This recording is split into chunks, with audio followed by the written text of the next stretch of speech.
on the codification of Earth, right, as well. I think it's fascinating. So for those of you who didn't pick up on it, Janine's performance was word for word the script of Elon Musk's presentation in Mexico City, right? Guadalajara. Wow. So that was word for word what Musk said. She had 3 characters there. It was, yeah, so I'm just like, one more time for Janine.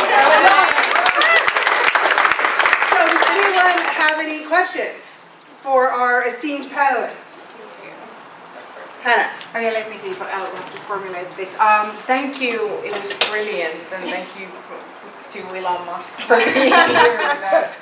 It was amazing. And I was thinking about something that Todd said about companionship and safety, which really resonated with me, and kind of, I helped that you brought it up through the wind in the willows, so kind of it was the 8-year-old me sort of thinking about that feeling. You're still the 8-year-old you. Mm-hmm. Yeah. She's still there too. Yeah. Anyways, we've been talking a lot about hope and hopelessness here during the conference, but this got me thinking that in a lot of the utopias, a lot of sort of like realistic utopias where you're, especially in the climate change era, we're not offered necessarily hope. And this goes for Kim Stanley Robinson's books as well, that we're looking more at the possibility of having companionship and even temporary safety and shelter. And then also what Daniel Cunha said about the utopia of utopias, the possibility of many worlds, the possibility of having some sort of pluralism inside, even if it is kind of comes wrapped inside a dystopia, even if it comes wrapped inside a disaster.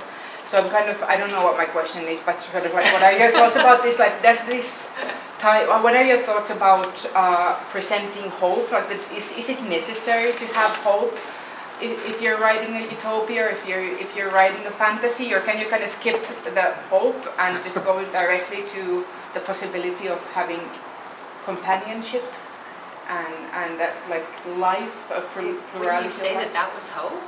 Well, let's stack up a couple questions and then we can, no, that's okay. Yes. I'm so fascinated. Oh, I know. Any other questions? Yeah, I have one for Todd. Todd, why has there been such a reticence to accept, children's literature or fairy tales as adult literature or grown-up literature? Why is there a renaissance in it? A reticence or hesitation. Reticence, right. Okay. Yeah. Okay. And Ignacio, do you have a question? Yes, thank you. Yes, it's more curiosity about data for Roberto. We're talking about the rate of profit going down for the U.S. economy overall. And do you have data for China? But I'm trying to see the comparison between 2 empires, one descending and the other one ascending. Is there something there that we could play with and terraform somehow the Terra? Because I think what Daniel was saying at the end, if we can imagine in Mars, what can we imagine in Earth? That's actually very powerful. Yeah. Segue to that too. So we'll do one last question for this round and then we'll answer questions. Go ahead. Yeah, so my question was actually why Todd, you think of and see that there is this like renaissance in fantasy right now, and it's something I've been thinking about a lot over the past couple of years, and this is not a self-plug, I swear, but I'm actually in the process of publishing a fantasy novel that I wrote. Thank you. And I just can't help but think that like we've got people talking about like going to Mars and all of this focus on fantasy and sci-fi, and it's very popular, and it does feel like real political change is so impossible that it is almost just easier to just, like imagine leaving the planet or like escaping the present at all costs. So I'm curious about the tension between what you said about fantasy as a means to look inward versus also the kind of like outward, aspects of it all. Do you want to start with, you guys want to start answering the question that was asked of you? Because there's like a cluster of these questions that probably can all be answered together. I think about hope, you asked, right? I think if hope is understood in materialist terms, what I mean by materialist is that what you can imagine, if you can imagine something, it's because it is already somehow attainable. quite true. Yeah. So the power of imagination is, so I like Ernst Bloch in this sense. Utopia already exists in works of art. It already exists in paintings. It already exists in movies, in music, in books. And if we can articulate this into our ways of living and into social or form of society, I think it is. Hope is a must. Yes. If you don't have any hope, in a way, the catastrophist discourses, they bring this sense of urgency, which is also necessary. But if you cannot articulate any kind of hope, we cannot visualize how the world should be. And I think Robinson's book does that pretty well. So my answer would be yes, if hope is understood in a material way, materialistic, like something that can be realizable within. And I think what is nice also in Robinson's book was that it's a utopia of scientists. Like, they really think about how things can be done within the material relations that you are asserting. In Mars, in his case, but you can think about it on Earth. Our material relations, how should we treat, how should we relate with nature, how should we reconcile with nature. And I think that's one of the most powerful things in his book. That's science is taken seriously. Science is taken at in his critical potential, in his potential to go beyond exchange value. Because science, I think that's the critical potential of science. Science deals with use value, with this non-identical dimension that capital can never really completely subsume under capital. It is always trying, but it can never completely do it.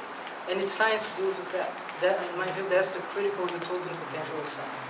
But you know what? You know, in the Mars books, actually, it is also a big theme that science, while fascinating, and boy, there is a lot of really fascinating science in the Mars books, that it isn't the most important thing. That it is in aid of humans, and the humans who don't see that are not getting with the program correctly, with the evolutionary program. And I think that, Hannah, that it is impossible to continue without hope. That is actually, I mean, it is, to my mind, this is my own personal thing, it is an adolescent fantasy that hopelessness makes you cooler. and I actually think that we are, as a culture, in an adolescent moment.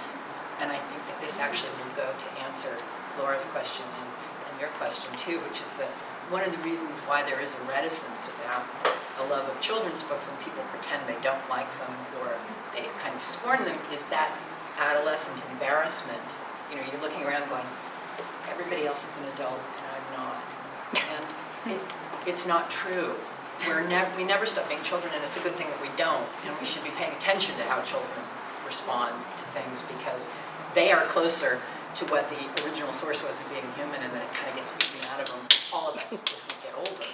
So that's why people pretend, that's why they had those Harry Potter, those different covers, so that adults could read them on the subway and not look like they were reading children's books. Right, So yeah. bonkers. Right. So that's why. And then to answer your question, to move on to your question, to look inward in fantasy is to build yourself, is to be finding out who you are and what you respond to and what you are the most human, and to think about, does it connect me to other people? The more you do that, the stronger you are, the more effective you are in the outer world. So reading fantasy and writing fantasy, very good, thank you very much, I'm glad you're finishing your book, actually aids that, right? I mean, even if you're writing what supposedly is escapist, as long as you're questioning yourself all the time, what does it mean? Who am I? What am I here for? What's everyone here for? How can I be kinder than that? And anything that does that is going to help move us forward in science, in art, in anything. In horse racing, I mean, I don't care. Whatever. All of it. That's my answer. What would Elon's answer be? He's bonkers, you know? Yeah, I'm sure it would be a graph. Graphic A hope. diagram. Questions, more questions? I don't know if this really. I'm just gonna say, I'm not exactly sure of our timing, but we have the next plenary speaker hostage in the room, so I don't think they're gonna start without us. So, go ahead. This isn't so much a question, but I was very moved by your performance with focus on Elon Musk, because I was doing some work on this whole notion of Mars and traveling to Mars. And all these billionaires have projected their own desires. Like if Elon Musk speaks like an engineer, Branson speaks like someone who, he sees outer space as a place to travel. Bezos has famously said the space station would be a great place for commerce. It's like they're each putting their own spin on this notion. And so I loved your piece. Because Elon Musk was one of the characters who I haven't looked at his stuff that much. Did you read Space Barons? It says it's written in a very like cowboy-esque celebration of them, but it's about the three of them and their different Oh, I will. visions. Yeah, Space Barons. It's it's very interesting, and also the way it's written is very interesting, and the celebration of it's very interesting. But yeah, and also the Chinese rover that was just on the far side of the moon. It took me like 4 articles to find it, and I finally found one little snippet and one that did confirm that they were looking for, different minerals and different. So I was like, wow, it's just not the center of it's just not in the narrative. It's like, oh, amazing, Right. but it's if you dig deep, it's in there. That's what they're really there. Yeah. Afterwards, I have some books from the 70s that I found out about, actually through Alex's husband. And I will talk about it. Yeah, it's just crazy how the narrative has been developed. Yeah, Yeah. he's a real cultural hero, Elon Musk. So you weren't here for the discussion we had in here during our radical pedagogy panel. He came up then too. Oh, yeah. Yeah. Does anyone else have any questions for any of our panelists? I never heard the idea of China and the US. Oh, China, US, sorry, I jumped ahead, my bad. The question was regarding this. There's data on China's Yeah, profitability. data or your own reflection? Well, there's data. Minky Lee, an economist, a Chinese economist in Utah, and there's actually an Argentinian scholar, Esteban Maito, who have calculated and basically their own profitability is going down just as, but that needs to quite qualify, meaning that there's a crisis of the capitalist element of the Chinese economy, which is not to say China in general, because it still has the socialist legacy. This has a significant element of planning. I think they could navigate way better any future disasters associated with climate change than more, let's say, capitalistic economies.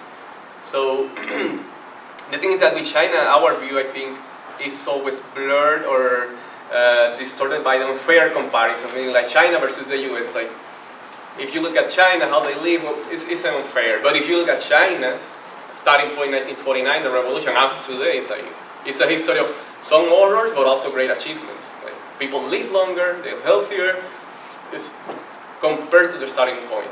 And I think it has to do a lot with the self-organizing, the socialist element in the economy. So the capitalist element, I think, is parasitic in their case, meaning. So, yeah. Nice. Okay, open it up to other questions? One more question. No? Okay, then we will go ahead and reconvene in 10 minutes in the Namaste Hall for our final panel. Thank you.